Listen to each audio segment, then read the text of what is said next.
voilà di leen nuyu bu baax a baax ñooy suñu ay ambassadeur alors ñu tàmbali waxtaan bi Georges Nesta ak yow jamono ji wala assemblée nationale kañ nañ sax woote woon pour li nga xamante ne mooy déterminer seen calendrier de travail. pour tey ci suba waaye loolu def nañ ko tey suba. lan moo ci génn. lan moo ci génn mooy am na ay kilifa yoo xam ne daal bon toll nañ si juróom en tout cas si li ma gis yoo xam ne daal woo nañ leen pour war leen a yóbbu fële ci assemblée nationale votel leen lu ñuy waxee lu ñuy tuddee par exemple mise en accusation effectivement parce que loolu mooy procédure normale parce que bokkul ak yeneen citoyens yoo xam ne mën nga wala yeneen député simple yoo xam ne mën nga leen defal yóbbu si yoon sans pour autant ñu passer par cette haute cour de justice là léegi nag am na si ñoo xam ne parce que dégg naa si turu mais ñu gën a jàmp daal mooy Moustapha Diop turandoo Moustapha bi. pourquoi mu gën a jàmp. waaw parce que ñaar ñooñu daal la ñu xam ne seen tur lañ lépp seen tur le compte rendu bu wax tey ñoom ñaar la ñu wax ñeneen ñi daal dañ leen ne ils sont dans l'antichambre maanaam ñu ngi toog di xaar. ah d'accord je comprends. mais ñooñu moom bon Moustapha Diop boobu moom kaam moom moo gën a jàmp. donc kooku moom Moustapha je crois ak kanati. Mansour. waaw Moustapha ak Mansour. waaw Moustapha Diop ak Mansour ñoo gën a ñoo nekk à l'ordre du jour. donc suba yaakaar naa jàmp est-ce que c'est le bon terme. ah moo gën a. jàmp moom non jàmp. parce que jàmp mooy lu urgent ah. waaw. parce que je crois que mooy ñi nga xam ne ils ont été ñooñu la lettre de mise en accusation la lettre du parquet général les avait cités. mais voilà parce que ñeneen ñi jusque là. ñoom xam naa ne leur cas seront étudiés peut-être traité en priorité waaw. waaw moo tax ne moo gën a jàmp rek parce que ñoom la ñu ne suba la ñu leen defal. peut-être ma ci sama déggeen man jàmp nee na laa koy déggee quoi. ah bon de toute façon bon c'est Ibrahima d'accord naa ak yow de. yow séeréer nga man. non man d'accord naa ak yow il va nous départager. man jàppee ma ko jàmp. affaire mais Georges. bon bref jàppale ne nee nañ daal ñooñu la ñu ne. waaw cité seen tur ne présent. ñooñu ñoo war a ne présent ñeneen ni kenn waxagul seen tur. donc ñooñu dañ leen defal commission ad hoc suba. comme ni ñuy defalee yeneen député rek parce que député tamit bu ñu la naree traduire devant la justice nara lever sa immunité parlementaire dañ lay présenter d'abord devant une commission ad hoc donc ñoom aussi anciens ministres yooyu dañ leen di tegal commission ad hoc suba mais vote mise en accusation bi mu ngi amee le 2 mai yaakaar naa si li ma gis si communiqué bu jógee Assemblée nationale. essayons de vérifier. c'est le 2 mai. Il y a un article voilà je crois que c'est le 2 mai. Soleil digital. waaw bon de toute façon li si am solo rek. commission des lois vendredi 2 mai à 15h. voilà et plénière jeudi 8 mai. à 10h. voilà donc li si am solo rek mooy ñaar ñooñu ma cité xam naa c'est lié au fonds Covid gestion wu fonds Covid bi. mais dégg naa si yeneen tour aussi comme monsieur le ministre l'ancien ministre de la justice Ismaïla Madior Fall.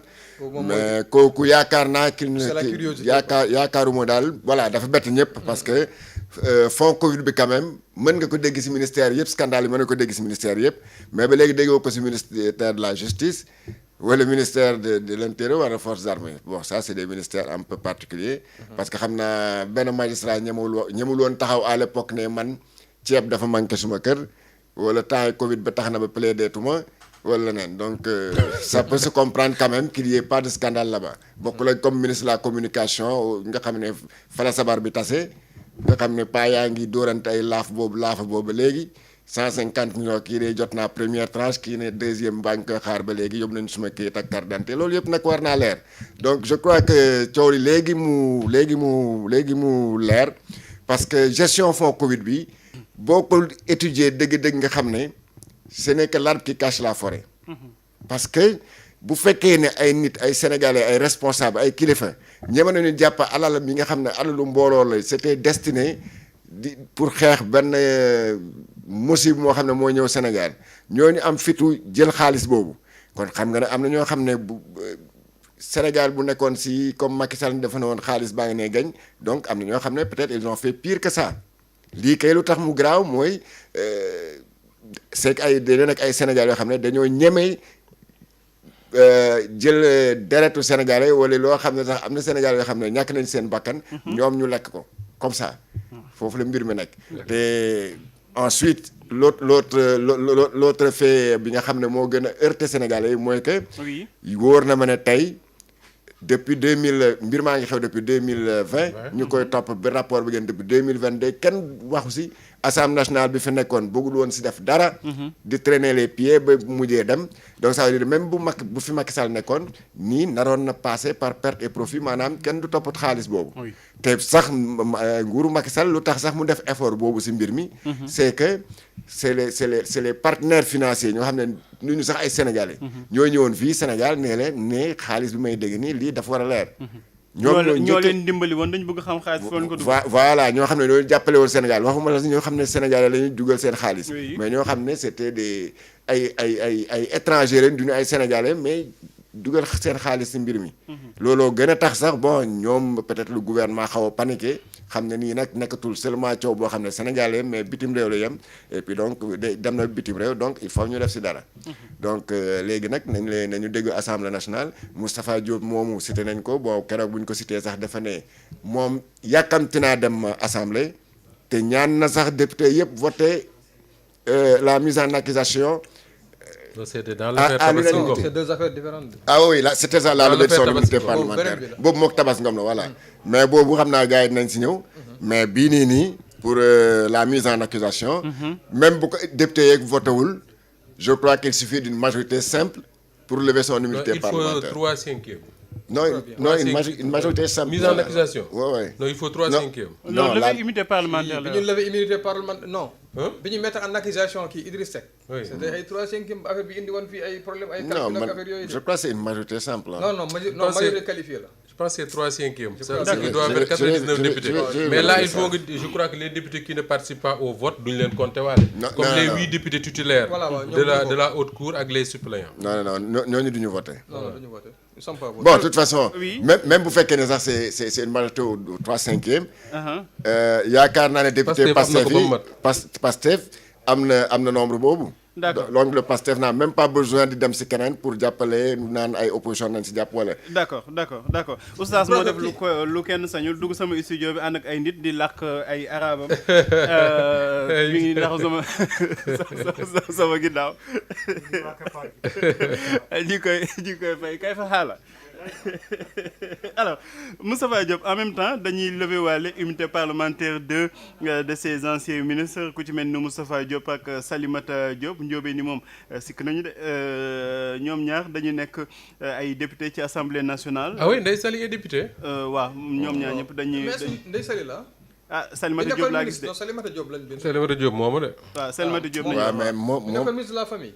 yaakaar naa moom mooy Ndeye Saly ba léegi. Ah, OK. Salimata. Non, Salimata loolu c'est comme Aïda Mbodj qui s'appelle pas Aïda Mbodj. Aminata Aïssatou Mbodj Mbodj, donc oui. Aïssatou Mbodj non Ah, yaakaar man naa je savais trop pas que la la. dame là mooy Salimata Diop mooy. En tout cas, man, c'est l'épouse de l'ancien directeur. Ce que j'ai comme Salimata Diop, entendez, Saly Diop Dieng. Voilà, député 15e législature. Ah, il est député. Oui, en parallèle, les députés, c'est le soleil.sn qui donne l'information. Les députés Salimata Diop et Moustapha Diop, actuellement membres du Parlement, sont visés par une demande de levée de leur immunité parlementaire préalable à leur mise en accusation.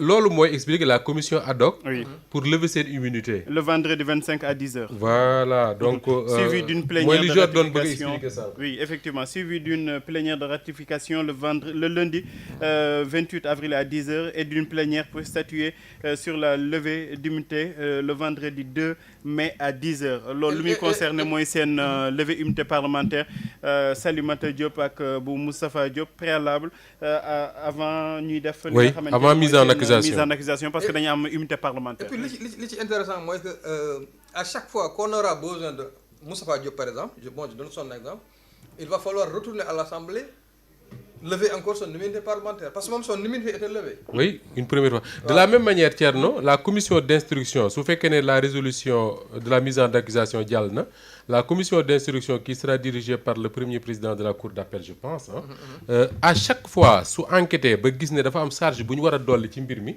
dañuy delluwaat assemblée ñu voté waat beneen mise en accusation bu bees. Donc c'est compliqué. De la même manière, maintenant enquêter aussi ñu dem ba ci biir mu ne non lieu comme dans l'affaire d'Idriss Seck. Mais on verra ce que ça va donner. Aja Moustapha. alors non man c'est vrai que bi ma gisee noo yi nga xam ne Pape Matar waa ji Djibril ma nga ca Marseille nee na Georges il faut ñu ziar ko parce qu'il est excellent mais dafa am leen lu mu ci yokk Oui. nee na il faut ñu bind benn livre sur les métaphores de Georges waaw loolu xam naa ne Pape Matar dañ koy bàyyi waaw Pape Matar am na jot boobu moom.